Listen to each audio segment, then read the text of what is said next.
Assalamualaikum warahmatullahi wabarakatuh teman-teman semua. Jadi terbongkar ya, kitab karangan Imaduddin ternyata copy paste dari Google, copy paste dari Wahabi. Ini Ustadz siapa yang jelaskan kita tidak tahu. Kita lihat saja videonya terlebih dahulu teman-teman semua ya. Hasilnya, setelah membaca sampai halaman 126, saya menemukan suatu fakta yang sangat membagongkan. Banyak dari isi kitab pemikiran NU karya Kiai Imad ini beliau copy paste dari situs-situs Wahabi tanpa menyebutkan. Kitab ini sesuai dengan gambar yang di sini, tentu ini menggembirakan sekali. Adalah kitab yang mu'alifnya adalah tokoh yang sangat terkenal 2 tahun terakhir ini, yaitu Kiai Haji Imaduddin Usman. Kitabnya berjudul Al-Fiqrah An-Nahdhiyah fi Usuli wa Furu'i Ahli Sunnah wal Jamaah. Pemikiran NU, pemikiran Nahdhiyah fi usulin wa furu'i Ahli Sunnah wal Jamaah, di dalam masalah usul dan furu'nya Ahli Sunnah wal Jamaah, tentu aswajanya NU. Ta'lifu Imaduddin, karangan Kiai Imaduddin Sibti Utsman Al-Bantani, cucu Kiai Utsman Al-Bantani Al-Jawi, Jawa, Asy-Syafi'i bermadzhab Asy-Syafi'i, Al-Qadiri Khatimi Thalabatil Ilmi, pelayan para santri fil Ma'hadil Islami di Pondok Pesantren As-Salafi Nahdlatul Ulum.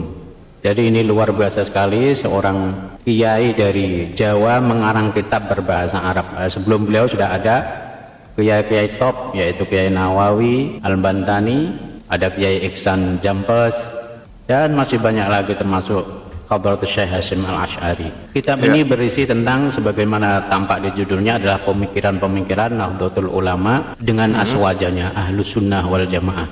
Kiai Imaduddin menyelesaikan penulisan kitab ini pada tahun 1439 Hijriah, sekitar 3 tahun sebelum beliau viral membatalkan nasab Alawi.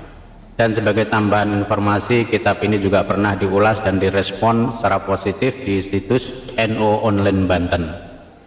Di situ penulis, yaitu beliau Hamdan Suhaimi, wakil ketua PWGP Ansor Banten, mengomentari, sebagai orang awam tentu saya sangat memuji karya Kiai Haji Imaduddin Usman ini karena jarang dikembangkan oleh kiai pesantren. Seandainya bisa saya sejajarkan, mungkin kitab ini sejajar dengan kitab-kitab karya ulama Timur Tengah yang telah menjadi rujukan kita dalam memahami ajaran dan ilmu Islam yang sempurna dan luas.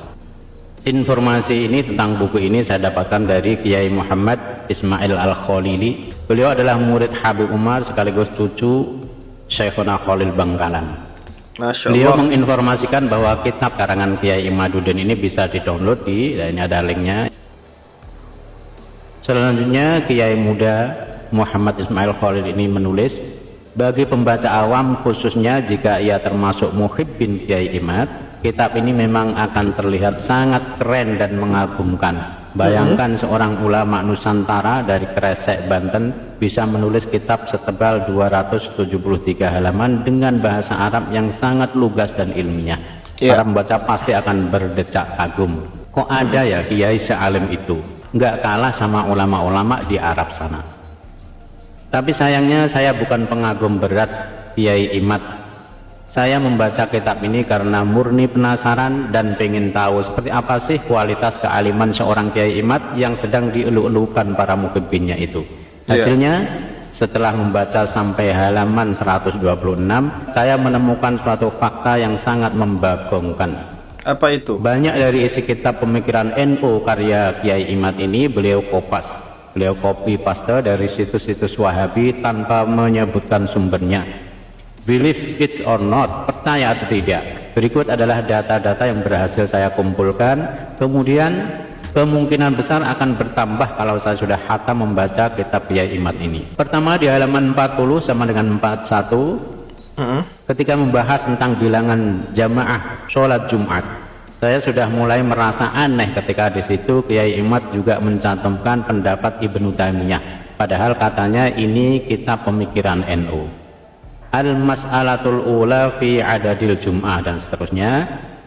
Ternyata ibarat ini beliau copy paste atau lebih tepatnya cut and paste sedikit modifikasi dari situs Wahabi berikut. Situsnya Astaga. adalah islamweb.net. Perlu diketahui islamweb.net ini adalah situs raksasa Wahabi yang biasa Astagfirullah. memuat fatwa-fatwa ulama-ulama Wahabi seperti Bin Bas, Syekh Utsaimin, Albani dan lain-lain. Ya. Yang kedua, di halaman 49 ketika membahas khutbah dengan selain bahasa Arab, Kiai Imad menulis, ittafaqal fuqaha'u ala annal aula an takunal khutbatu bil lughah al arabiyyah, sampai seterusnya. Komentar Kiai Muhammad Ismail Al-Khalili, ibarat di atas, ternyata juga Kiai Imad kopas plek ketiplek dari situs Wahabi. Hanya saja beliau modif sedikit akhir ibaratnya, ma'aziyadati wal ikhtisar. Berikut link situsnya. Nah, ini link situsnya yang tempat Kiai Imad mengambil tulisan ini ada di sini.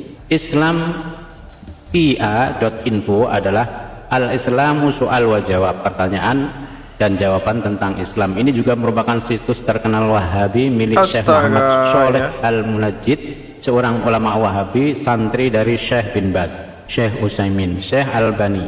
Biyuh jan nguri tenan iki. Al-Fikrah An-Nahdiyah apa Al-Fikrah An-Najdiyah, pemikiran Najd.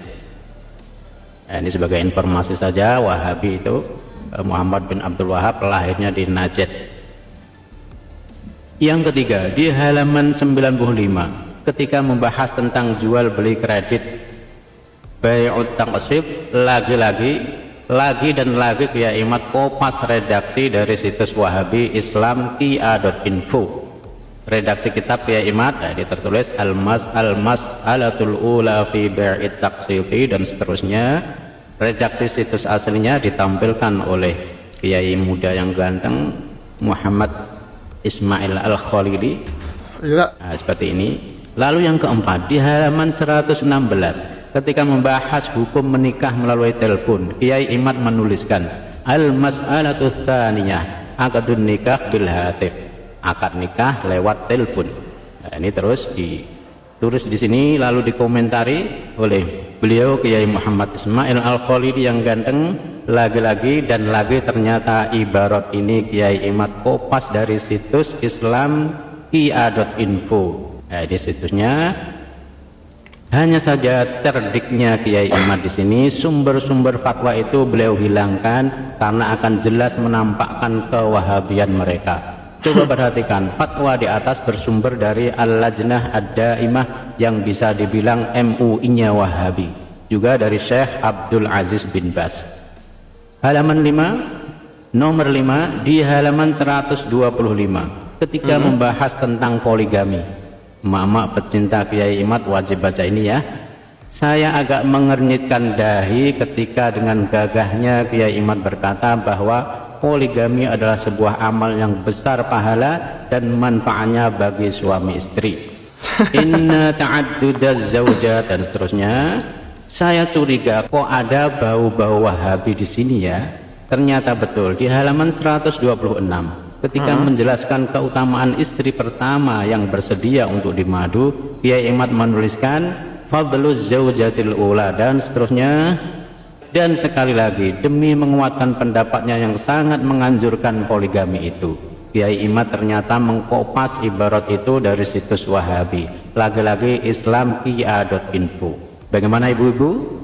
Sementara ini saya hanya menemukan satu ibarat yang beliau kopas dari situs Aswaja. Sekali lagi tanpa mencantumkan sumber, yaitu di halaman 25 ketika membahas tentang lafaz Sayyidina di tasyahud. Beliau mengkopas dari situs Darul Ifta Jordania berikut ini. Ziyadatu lafzi Sayyidina bis sholati ala Nabi sallallahu alaihi wasallam. Penambahan lafaz Sayyidina di sholawat kepada Nabi sallallahu alaihi wasallam.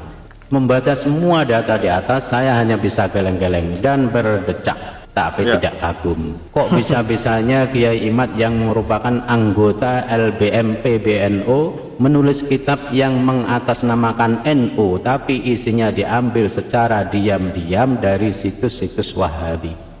GBT gak bahaya ta? Kok iso?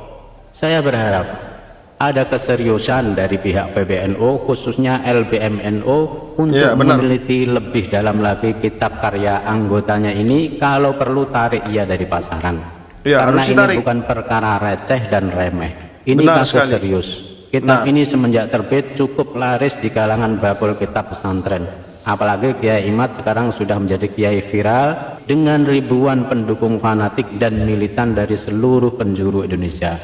Bagaimana jadinya jika kitab yang disusupi banyak fatwa-fatwa Wahabi ini dikaji atau bahkan dijadikan kurikulum di pesantren-pesantren Muhibbin Kiai Imad yang notabene-nya adalah pesantren-pesantren NU. Apalagi sekarang Kiai Imad sudah berfatwa untuk meninggalkan kitab-kitab karya ulama Ba'alawi. Gimana jadinya kalau tanpa disadari santri-santri mereka malah nyasar sanad keilmuannya kepada ulama-ulama Wahabi seperti Syekh bin Baz, Syekh Utsaimin dan Pak Albani.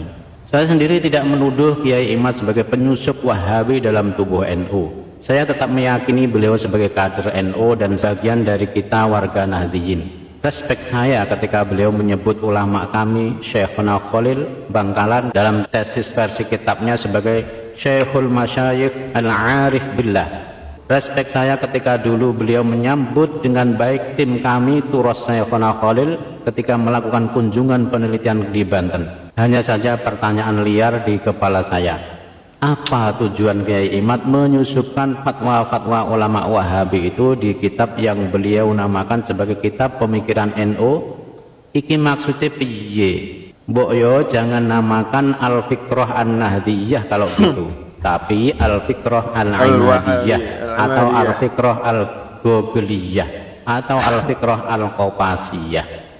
Ingin rasanya saya sampaikan kepada beliau bahwa menukil sebuah maklumat tanpa mencantumkan sumber rujukannya itu adalah sebuah pengkhianatan dan penipuan ilmiah. Betul. Imam Nawawi dalam kitab Majmu'nya bahkan mengatakan wa minan nasihati dan seterusnya, yang artinya adalah termasuk bagian dari nasihat adalah menisbatkan suatu faedah ilmu kepada pengucapnya.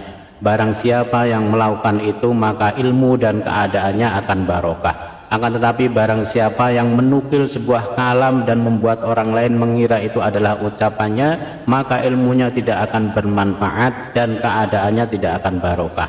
Karena itu para ahli ilmu sejak dulu selalu menisbatkan suatu faidah kepada pengucapnya. Dulu para ulama-ulama NU berjuang keras untuk menjauhkan masyarakat dari pemikiran-pemikiran Wahabi. Sekarang ada kiai yang merasa paling NU, bahkan ngarang kitab tentang pemikiran NU, anggota LBMNU pula. Tapi isi kitabnya malah menukil dari ulama-ulama Wahabi. Mari kita rapatkan barisan dan sama-sama jaga NU kita. Seperti apa yang pernah didakwakan oleh Syekhina Maimun Zubair. Masya ya opo NU kuwi tinggalane para wali, ya wajib dijogo. Iya, bagaimanapun juga NU adalah peninggalan para wali, ya wajib dijaga. Sekali lagi untuk seterusnya dan untuk sekian kalinya kita memang tidak harus berpikiran sama, tapi mari kita sama-sama berpikir. Kiai Ismail Amin Khalil Bangkalan 31 Juli 2024. Demikian hasil bacaan saya dari beliau, Kiai muda yang ganteng Muhammad Ismail Amin Khalil. Semoga bermanfaat. Barakallahu fi kitabatihi, amin ya rabbal alamin. Semoga tulisan beliau bermanfaat, semoga video ini bermanfaat dan dijauhkan dari fitnah, amin ya rabbal alamin. Wassalamualaikum warahmatullahi wabarakatuh. Luar biasa ya, Imaduddin menggunakan kitab karangan kalam dari karangan para ulama Wahabi di NU loh. Ini NU yang dijaga dari zaman dulu supaya pemikiran-pemikiran tidak terjangkit oleh pemikiran-pemikiran ulama-ulama Wahabi ya. Nauzubillahi min zalik. Sekian video kali ini teman-teman semuanya. Semoga kita semakin cinta kepada para habib-habib Ba'alawi. Tentunya zuriat Nabi Muhammad SAW yang nasab sudah masyhur dari dulu sampai sekarang. Terima kasih. Assalamualaikum warahmatullahi wabarakatuh.